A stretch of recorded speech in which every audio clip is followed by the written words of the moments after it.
Baik, selamat pagi jemaat sekalian yang saya kasih selamat Tuhan. Gimana kabarnya semua? Baiklah ya, kita tetap bersyukur kepada Tuhan. Sampai saat ini kita semuanya dalam keadaan sehat.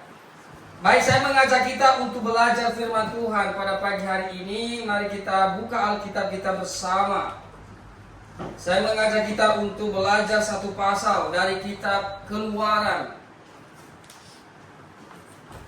Jadi mohon maaf sebelumnya Bapak Ibu, saya ini biasanya paling suka perjanjian lama. Ya, banyak jarang saya pembahasan perjanjian baru. Saya lebih suka sejarah. Tapi bukan dalam arti nggak digunakan perjanjian baru semuanya pasti baik. Cuma saya lebih suka perjanjian lama. Baik, mari kita membuka Alkitab kita bersama dalam Keluaran pasal 5. Tapi karena terlalu panjang, ya mungkin nggak apa-apa lah ya, kita selesaikan saja 24 ayat. Ya, cuma 24 ayat. Saya akan membaca ayat pertama, Bapak Ibu ayat yang kedua, demikian kita silih berganti hingga ayatnya yang ke-24. Oke, kalau sudah menemukannya, saya akan membaca ayat pertama dan dilanjutkan Bapak Ibu ayatnya yang kedua nanti ya. Kemudian Musa dan Harun pergi menghadap Firaun lalu berkata kepadanya, "Beginilah firman Tuhan Allah Israel, biarkanlah umatku pergi untuk mengadakan perayaan bagiku di padang gurun." Tapi Firaun berkata, "Siapakah Tuhan itu yang harus kudengarkan firman-Nya untuk membiarkan orang Israel pergi? Aku tidak kenal Tuhan itu dan aku tidak akan membiarkan orang Israel pergi." Lalu kata mereka, "Allah orang Ibrani telah menemui kami. Izinkanlah kiranya kami pergi ke padang gurun 3 hari perjalanan jauhnya untuk mempersembahkan korban kepada Tuhan Allah kami, supaya jangan nanti mendatangkan kepada kami penyakit sampar atau pedang." Tapi Raja Mesir berkata kepada mereka, "Musa dan Harun, mengapakah kamu bawa bangsa ini melalaikan pekerjaannya? Pergilah, lakukan pekerjaanmu." Lalu kata Firaun, "Lihat sekarang telah terlalu banyak bangsamu di negeri ini. Masakan kamu hendak menghentikan mereka dari kerja paksa?" Pada hari itu juga Firaun memberitakan kepada pengerah bangsa itu dan kepada mandur-mandur mereka sendiri, "Tidak boleh lagi kamu memberikan jerami kepada bangsa itu untuk membuat batu bata, seperti sampai sekarang. Biarlah mereka sendiri yang pergi mengumpulkan jerami. tetapi membuat batu bata yang harus dibuat mereka sampai kapan? Bebankanlah itu juga kepada mereka dan jangan menguranginya, karena mereka pemalas. Itulah sebabnya mereka berteriak-teriak, 'Izinkanlah kami pergi mempersembahkan korban kepada Allah kami.' Pekerjaan orang-orang ini harus diperberat, sehingga mereka terikat kepada pekerjaannya dan jangan mempedulikan perkataan dusta." Maka para pengerah bangsa itu dan para mandurnya pergi dan berkata kepada mereka, "Beginilah kata Firaun, aku tidak memberi jerami lagi kepadamu. "Pergilah kamu sendiri mengambil jerami di mana saja kamu mendapatnya, tetapi pekerjaanmu sedikit pun tidak boleh kurang." Lalu bergegaslah bangsa itu ke seluruh tanah Mesir untuk mengumpulkan tunggul gandum sebagai pengganti jerami. Dan pengerah-pengerah itu mendesak mereka dengan berkata, "Selesaikan pekerjaanmu, yaitu tugas sehari, seperti pada waktu ada jerami."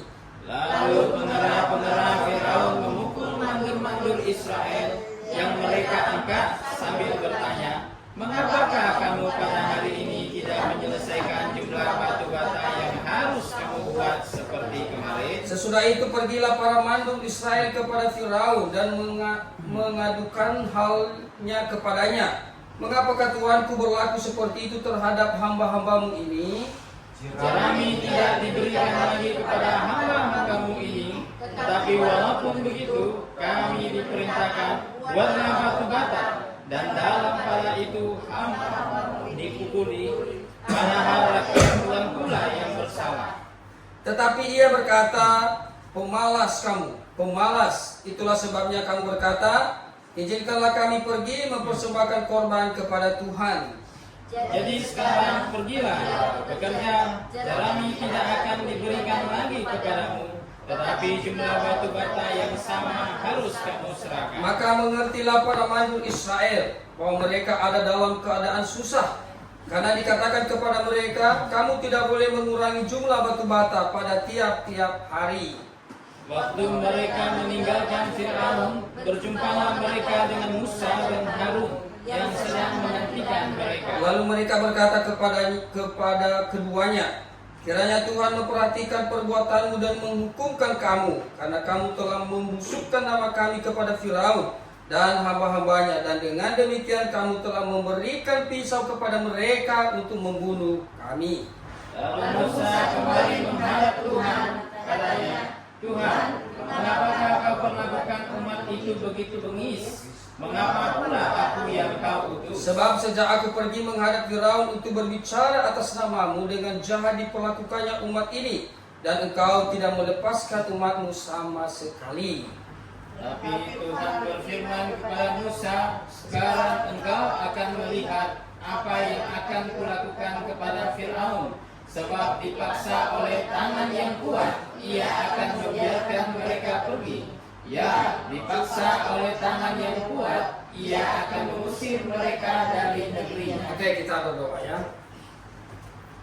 Bapa kami di sorga, sungguh Tuhan kami bersyukur dan berterima kasih kepada Tuhan atas kasih Tuhan yang terus kami nikmati di dalam kehidupan kami. Dan terlebih firman telah kami baca dan kami akan belajar merenungkannya. Biarlah Tuhan memberkati, kiranya lewat benih firman yang kami baca, kami renungkan bersama pada pagi hari ini menjadi berkat rohani dalam kehidupan kami. Terima kasih Tuhan, terlebih juga hamba-Mu yang tidak berpengetahuan dalam menguraikan firman-Mu. Biarlah Tuhan yang terus memberkati dan memberikan kesehatan. Terima kasih, kami serahkan waktu kami selanjutnya ke dalam tangan-Mu. Dalam nama Tuhan Yesus kami sudah berdoa. Amin. Oke, Bapak Ibu, saudara-saudari sekalian yang saya kesalahan Tuhan. Mungkin dalam hidup kita, ya, baik itu dalam sebuah perjuangan, baik itu mungkin ada sesuatu yang kita inginkan, tapi itu butuh perjuangan. Dan untuk memperolehnya tentu melewati banyak tantangan. Ya, mungkin kita persempit lagi lah. Mungkin masalah tantangan yang kita hadapi berbeda-beda. Ada yang menghadapi tantangan cukup besar. Ada juga yang menghadapi tantangan mungkin bagi dia itu hal yang kecil. Mungkin tantangan yang dihadapi tidak seberat yang dihadapi oleh orang lain. Mungkin dari segi ekonomi misalnya, dari segi kebutuhan, kita beda-beda. Mungkin masing-masing kita memiliki tantangan yang berbeda-beda. Mungkin yang masih sendiri, yang belum menikah misalnya, dengan yang sudah berkeluarga, mungkin tantangan hidup berbeda, masalah kebutuhan tentu berbeda. Ya, mungkin saya teringat waktu saya masih belum menikah, ya apa yang ada dimakan saja, nggak terlalu dipusingkan lah yang lain. Tetapi setelah menikah tentu ada tantangan, ada banyak hal yang perlu dipikirkan, Bapak Ibu. Nah, kita akan belajar dari kehidupan Israel. Kalau kita lihat teks ini, ya satu perikop ini, seakan-akan Allah ini nggak peduli kepada Israel. Sampai mereka kurang lebih lah 430 tahun lah ya, kurang lebih 430 tahun. Mereka diperbudak, mereka tinggal di Mesir. Tapi kenapa Allah membiarkan cukup lama? Mereka menghadapi banyak tantangan di sana. Mereka dipukul lah, mereka didesak lah, segala macam. Tapi kenapa Tuhan masih membiarkan begitu? Kenapa bukan langsung Tuhan angkat? Atau Tuhan langsung bebaskan mereka? Dibutuhkan waktu yang cukup lama, kurang lebih 430 tahun. Nah, oleh sebab itu kita akan belajar dari tantangan. Oleh sebab itu saya mengangkat tema renungan kita pada pagi hari ini, yaitu hidup yang akan semakin melangkah, akan semakin menghadapi tantangan.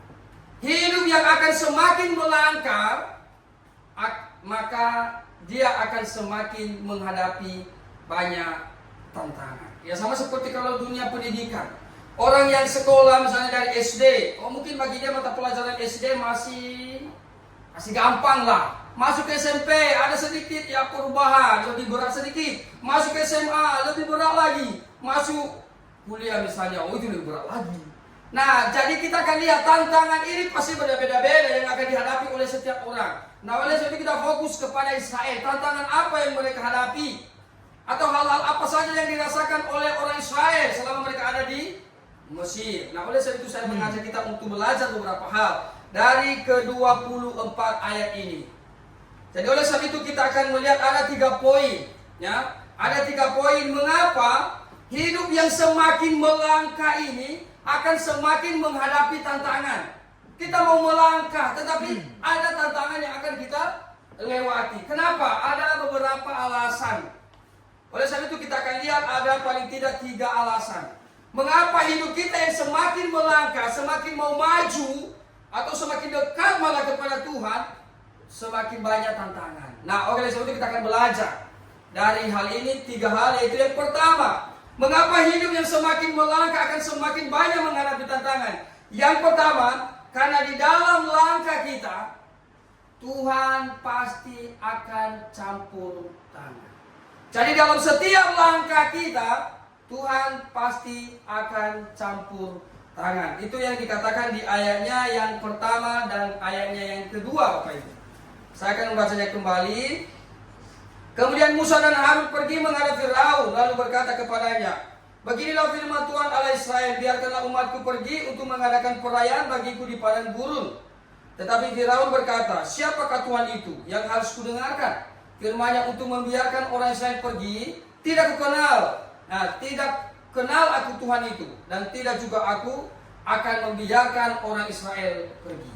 Jadi dalam langkah kita, Tuhan pasti akan campur tangan. Ternyata kalau kita lihat dalam kehidupan orang Israel, katanya di sini mereka sudah diperbudak, mereka sudah mulai disiksa, mereka sudah mulai ditindas. Tapi sebenarnya sebelum Musa, ya mungkin kalau kita tarik lagi ke belakang, sebenarnya sebelum Musa cari gara-gara, cari masalah, dia datang ke Mesir, terus minta Firaun bebaskan orang Israel. Mungkin tidak seperti kekerasan yang dilakukan oleh Mesir kepada Israel setelah kemudian. Nah, kalau kita lihat sebelumnya Musa datang ke Firaun minta untuk bebaskan, mungkin mereka tidak terlalu disiksa dengan keras, mereka tidak ditindas dengan begitu hebat. Tetapi setelah mereka datang, Harun sama Musa menghadap Firaun, mereka minta supaya dibebaskan. Nah, nanti akan kita lihat ayat berikutnya itu malahan mereka buat orang Israel itu lebih menjerit. Bahkan nanti kita lihat jerami yang selama ini mereka ambil untuk bikin batu bata. Oh, Firaun bilang tidak boleh lagi, cari sendiri jerami. Nah, ini yang menjadi permasalahan. Seakan-akan kalau kita lihat, apakah Tuhan peduli nggak dengan kehidupan orang Israel yang sedang menjerit, minta tolong kepada Tuhan. Dalam hidup kita juga karena kita merasakan seperti itu. Dalam kesusahan, dalam penderitaan yang kita hadapi, adakah kita khawatir dalam hidup kita? Adakah kita mengatakan, oh Tuhan pedulikah dengan hidup saya ini? Kenapa Tuhan membiarkan saya seperti ini? Orang Israel menjerit, kenapa Tuhan langsung bebaskan mereka? Kenapa butuh waktu yang begitu lama? Satu cerita saya dengar seorang pengkhotbah, dia mengatakan begini. Dalam suratnya itu, dalam kisahnya itu, katanya seorang pendeta ini mengilustrasikan sebuah cerita. Katanya ada seorang pelukis, dia datang ke sebuah pantai. Dari sebuah pantai itu, dia cuma bawa satu kamera. Dan setiap dia melangkah, selalu saja dia lihat ada sepasang tapak kaki, ada juga katanya 2 pasang segala macam. Tetapi di saja dalam kesusahan, dalam masalah, di dalam kesedihan, di dalam kekhawatiran, kadang-kadang yang cuma dia lihat adalah sepasang tapak kaki. Bekas-bekas itu ya, cuma sepasang. Tapi dia bilang, ini Tuhan ini ada nggak ya? Dalam hidup saya ini ada nggak Tuhan? Kenapa di saat saya membutuhkan Tuhan itu tapi nggak ada? Yang di saat saya lihat cuma ada sepasang tapak kaki. Dia bertanya kepada Tuhan dan Tuhan jawab katanya. Dia bilang, di saat kamu dalam kesusahan, dalam kesedihan, dalam masalah, sebenarnya tapak yang kamu lihat sepasang itu tapak kaki saya. Dan terus kamu di mana waktu itu? Kamu telah saya gendong. Kamu telah ku gendong dan tapak kaki yang kamu lihat di situ adalah tapak kaki saya. Inilah sesuai dengan Yesaya pasal 63 ayat 9. Katanya di situ Tuhan menggendong kita. Nah sebenarnya dalam hidup kita ini Tuhan selalu campur tangan dalam hidup kita. Kadang kita tidak paham, kadang kita tidak mengerti. Bahkan kalau kita lihat ada beberapa tokoh yang hampir putus asa. Apakah Tuhan pedulikah dengan penderitaan kita? Apakah Tuhan pedulikah dengan masalah-masalah yang kita hadapi? Sama seperti orang Israel. Mereka merasa hal ini gak peduli dengan kita. Nah Bapak Ibu saudara-saudari sekalian yang saya kasihi, di dalam nama Tuhan kita Yesus Kristus. Jadi Israel, mereka merasa, mereka berkata dalam hati bahwa Allah tidak campur tangan dalam hidup mereka. Mereka pikir bahwa Allah membiarkan mereka. Kita dapatkan ternyata walaupun begitu jahat orang Israel, bahkan mereka menolak Tuhan mereka sendiri, tetapi menurut sejarah Allah tetap berurusan kepada mereka. Ya mungkin secara umum mereka sudah menolak dia, tetapi mungkin ada yang masih setia sama Tuhan, ada yang masih mengasihi Tuhan, ada yang benar-benar masih mencintai Tuhan. Makanya di sepanjang sejarah, walaupun mereka kalah sama bangsa-bangsa lain, tetapi Tuhan terus bersama-sama dengan mereka. Dan ini juga yang menjadi kesukaan kita, yang menjadi sukacita kita sebenarnya, bahwa di dalam masalah pun, di dalam melangkah, di dalam langkah-langkah kita, percaya bahwa Tuhan akan campur tangan. Menurut orang Israel, dalam melangkah, mereka melangkah ini mau keluar, dan mereka pikir Tuhan ini nggak mengasihi kita, Tuhan ini nggak campur tangan dalam hidup kita. Ternyata, kenapa Tuhan membiarkan itu kurang lebih 400-an tahun? Tuhan biarkan mereka. Ternyata Tuhan punya cara. Nah, oleh sebab itu dalam kehidupan kita, segala sesuatu yang kita hadapi, segala sesuatu yang mungkin dalam langkah-langkah kita, yang akan kita terjun dalam kehidupan kita, yang akan kita hadapi dalam kehidupan kita, percayalah seperti orang Israel bahwa Tuhan selalu campur tangan. Itu poin yang pertama. Yang kedua, mengapa hidup kita yang semakin melangkah tetapi semakin banyak tantangan? Bukannya kalau kita semakin dekat kepada Tuhan itu, kalau semakin maju itu, apakah bukan itu lebih baik? Ya lebih baik, tetapi katanya lebih banyak tantangan. Yang kedua, kita akan dapatkan di ayatnya yang ke-15 dan ayatnya yang ke-17. Ayatnya ke-15 sampai ayatnya yang ke-17. Saya akan membaca ulang. Sesudah itu pergilah para mandor Israel kepada Firaun dan mengadukan halnya kepadanya. Mengapakah Tuanku berlaku seperti itu terhadap hamba-hambamu ini?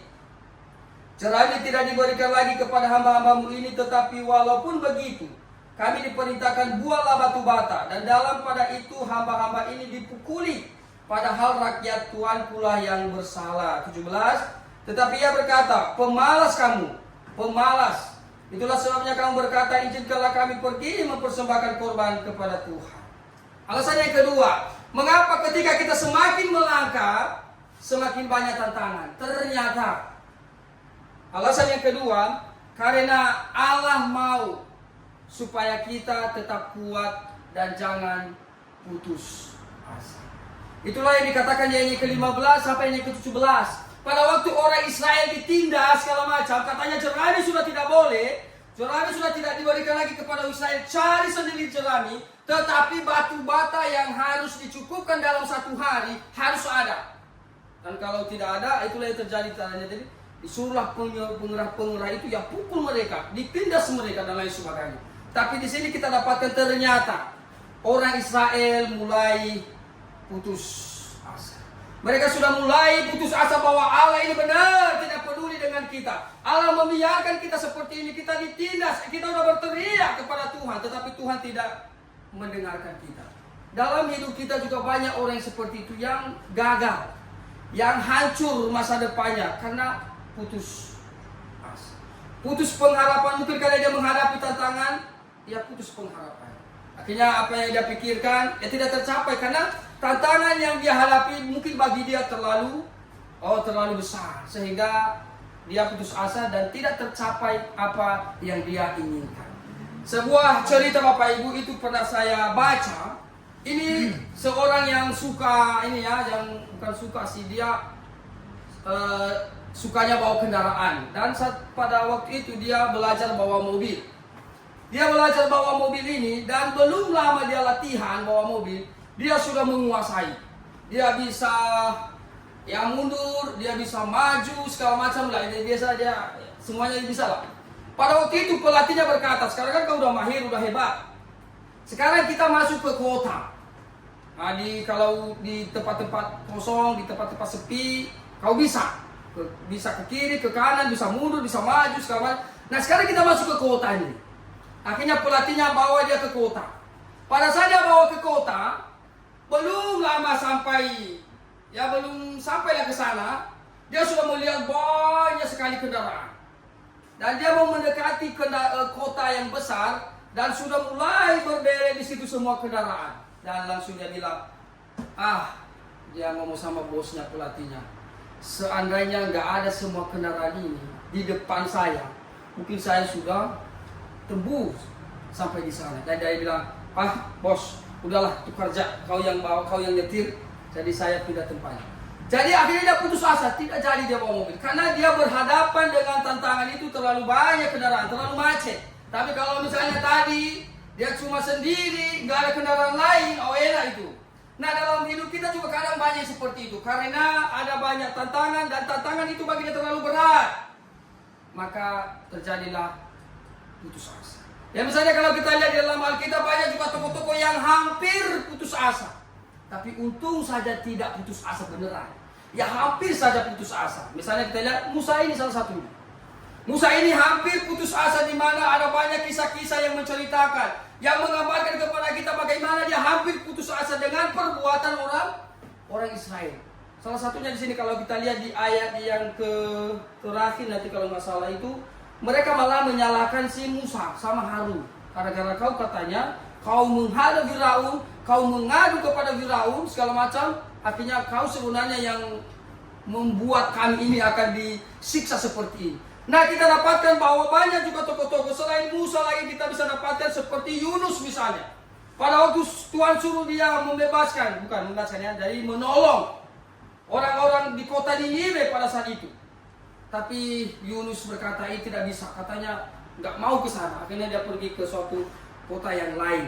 Nah, banyak tokoh-tokoh yang putus asa karena tantangan yang dihadapi itu mungkin terlalu berat.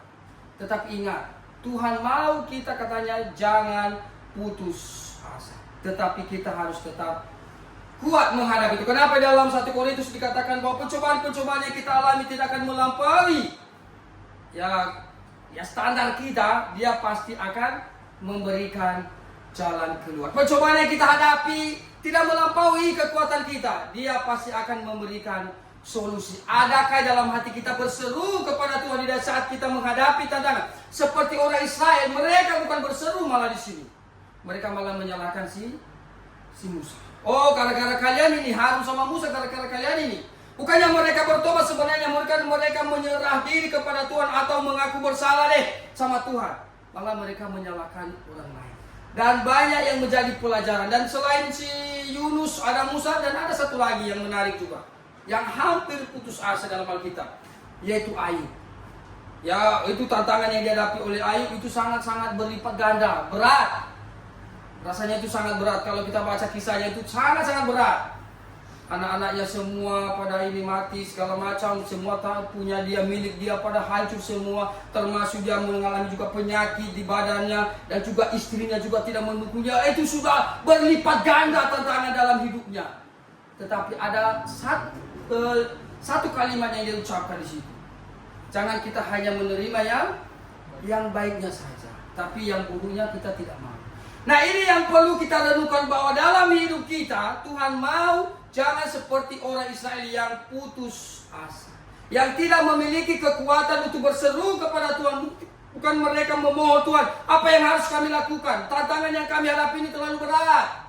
Malah mereka putus asa, dan bahkan mereka mengadu sama Firaun. Oh, ini sebenarnya anak buahmu yang salah, anak buahmu yang salah. Mereka malah memukul kami dan lain sebagainya.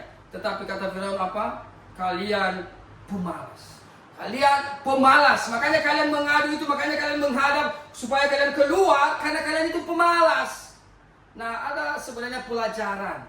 Kenapa Tuhan membiarkan mereka seperti itu sampai bertahun-tahun di Mesir? Ada beberapa pelajaran sebenarnya. Sebenarnya Tuhan sedang membuat sebuah rencana besar Yaitu kalau mereka sudah kuat di sana, ya kuat fisik, apalagi mereka bikin batu bata, itu kan harus mengeluarkan kekuatan yang kuat gitu ya. Jadi sebenarnya tujuan Tuhan itu supaya mereka terbentuk secara fisik. Dan juga masalah mental, karena mereka sudah, ya mungkin sudah ditindas sama Firaun dan juga anak-anak buahnya. Dan itu sebenarnya salah satu pelajaran supaya mereka itu mentalnya juga kuat. Dan juga masalah fisik. Tetapi orang Israel tentu mengecewakan Tuhan. Mereka bukan berseru kepada Tuhan, tetapi malah mereka menyalahkan kondisi. Malah mereka menyalahkan hamba Tuhan yang diutus bagi mereka untuk membebaskan mereka, yaitu Musa dan Harun. Oleh sebab itu Bapak Ibu saudara-saudara sekalian yang saya kasih tahu, jadi apapun masalah yang kita hadapi, ingat bahwa jangan sampai kita putus asa. Tidak, kita berserah kepada Tuhan, kita sampaikan kepada Tuhan, katanya ke semua kekhawatiranmu sampaikan kepada Tuhan di dalam doa. Itu yang kedua. Yang terakhir, jadi mengapa ketika kita semakin melangkah, semakin banyak tantangan? Yang pertama tadi, karena setiap kita melangkah, Tuhan punya cara memimpin hidup kita. Dan yang kedua, mengapa ketika kita semakin melangkah dan semakin banyak tantangan, ternyata Tuhan mau supaya kita jangan putus asa, malahan kita harus lebih kuat. Dan yang ketiga, mengapa ketika kita semakin melangkah dan semakin banyak tantangan? Yang ketiga Bapak Ibu, kita akan dapatkan di ayatnya yang ke-19 sampai ayatnya yang ke-21. Saya akan membacakannya 19 sampai 21. Maka mengertilah para manur Israel bahwa mereka ada dalam keadaan susah, karena dikatakan kepada mereka, kamu tidak boleh mengurangi jumlah batu bata pada tiap-tiap hari. Waktu mereka meninggalkan Firaun, berjumpalah mereka dengan Musa dan Harun yang sedang menantikan mereka. 21. Lalu mereka berkata kepada keduanya, kiranya Tuhan memperhatikan perbuatanmu dan menghukumkan kamu, karena kamu telah membusukkan nama kami kepada Firaun dan hamba-hambanya, dan dengan demikian kamu telah memberikan pisau kepada mereka untuk membunuh kami. Poin yang ketiga, mengapa hidup yang semakin melangkah dan semakin banyak tantangan? Yang ketiga, karena sesuatu yang sudah terjadi itu seharusnya menjadi pelajaran dan pengalaman hidup kita. Ya, kalau ada peribahasa bilang, biasanya saya dengar, ya jadikanlah itu yang sudah terjadi di belakang itu, jadikanlah halaman buku yang sudah kita baca. Tetapi bukalah lembaran yang baru, bukalah halaman yang baru. Seharusnya orang Israel itu bukan yang di ayatnya yang ke-20 tadi, yang ke-19-20, bukannya menyalahkan Musa seharusnya, bukannya menyalahkan Harun seharusnya. Apa mereka bilang tadi yang ke-21? Karena kamulah sebenarnya kau yang memberikan pisau kepada mereka untuk membunuh kami. Jadi mereka menyesal. Mereka malah marah sama Musa sama Harun. Padahal niat Musa sama Harun itu tentu baik. Tapi apa kata Musa juga? Ya bukannya melawan mereka, apa dia bilang? Tuhan, kenapa seperti ini? Kenapa kau utus saya? Karena dia menghadapi tantangan itu juga terlalu berat. Malah dia disalahkan dan lain sebagainya. Akhirnya dia bilang, Tuhan, kenapa kau utus saya? Tapi yang menarik di ayat yang terakhir, Tuhan katakan apa? Di ayat yang terakhir, akan nanti disuruh mereka keluar secara paksa. Nah ternyata dari yang pertama tadi, Tuhan punya cara memimpin mereka. Tuhan sudah punya program untuk memimpin kehidupan mereka.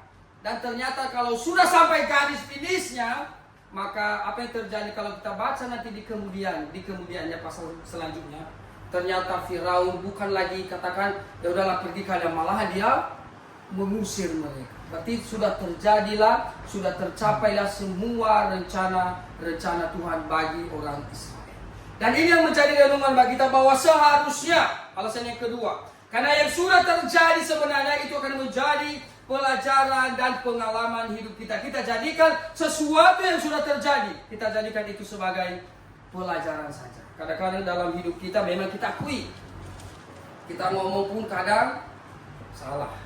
Kita nggak bisa kasih keputusan bahwa kita ini komitmen sempurna deh, ngomong putus selalu benar. Itu pasti kita punya kelemahan. Itu dalam hidup kita pun kita pasti akan menghadapi banyak persoalan, banyak problem dalam hidup kita. Tetapi ingat bahwa yang sudah terjadi seharusnya kita jadikan itu sebagai sebuah pelajaran dan sebagai sebuah pengalaman dalam hidup kita. Dan orang Israel di sini, mereka sebenarnya seharusnya, karena Musa berusaha membebaskan mereka dan juga Harun, seharusnya apa yang mereka lakukan? Sebenarnya mereka itu segera bertobat. Tapi apa yang terjadi kalau kita lihat Bapak Ibu? Setelah mereka keluar dari Mesir, Tuhan sudah pimpin mereka keluar dari Mesir, dia selamat, jadi udah keluar, nggak diperbudak lagi. Ada dua yang buat saya kesal juga, kalau misalnya saya pemimpin mereka itu kesal sekali.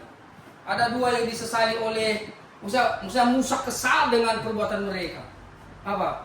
Mereka pas mereka sampai di padang gurun, mereka minta pas makanan kurang, mungkin waktu itu mereka kelaparan, mereka minta, ya udahlah kembali aja kami ke sana. Kami mau menikmati, masih ada di sana itu yang gratis-gratis. Ada bawang, segala macam, ada cabai mungkin di sana masih gratis.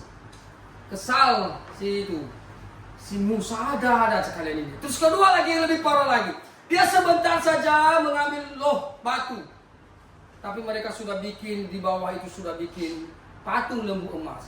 Inilah yang menjadi kekesalan Musa kepada mereka. Tapi sebenarnya seharusnya ketika mereka keluar dari Mesir itu sebenarnya ucapan yang di dalam hati mereka, ucapan yang begitu luar biasa, bersyukurnya luar biasa seharusnya. Tetapi dalam kehidupan mereka tidak mencerminkan bahwa mereka orang yang paling bersyukur. Malah mereka saling bersungguh-sungguh, saling menyalahkan dan lain sebagainya, sehingga mereka banyak yang mati di padang gurun. Bapak Ibu saudara-saudari, ini yang menjadi renungan bagi kita bahwa segala sesuatu yang sudah kita yang sudah kita hadapi dan itu sudah berlalu, maka itu kita jadikan seharusnya sebagai pelajaran dan menjadi sebagai pengalaman hidup kita. Jadi oleh sebab itu, semakin kita melangkah, ingat, kita pasti akan menghadapi tantangan. Bahkan ketika kita bawa kendaraan saja. Ketika kita membawa kendaraan, mungkin saya pastikan itu mungkin tidak mulus saja jalannya.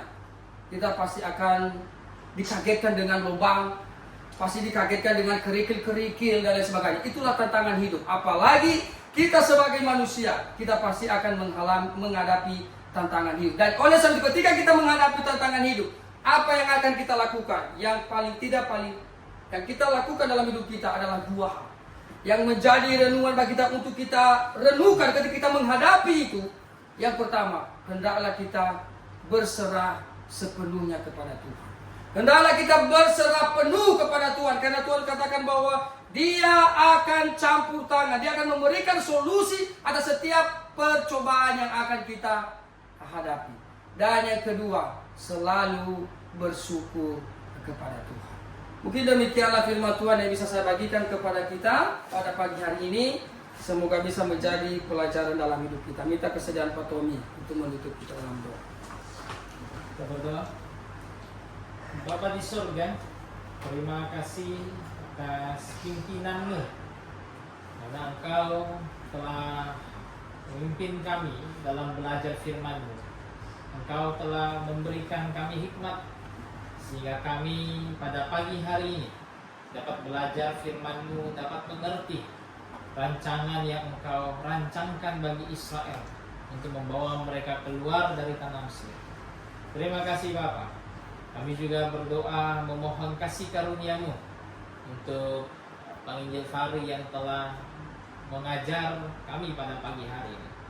Kiranya Kau tambahkan hikmat agar dia semakin dewasa dalam Kristus, agar dia terus Engkau pakai untuk memenangkan jiwa-jiwa yang ada di luar sana. Terima kasih Bapa. Hanya di dalam nama Tuhan kami Yesus Kristus kami sudah berdoa dan mengucap syukur. Amin. Amin. Waktu selalu saya serahkan.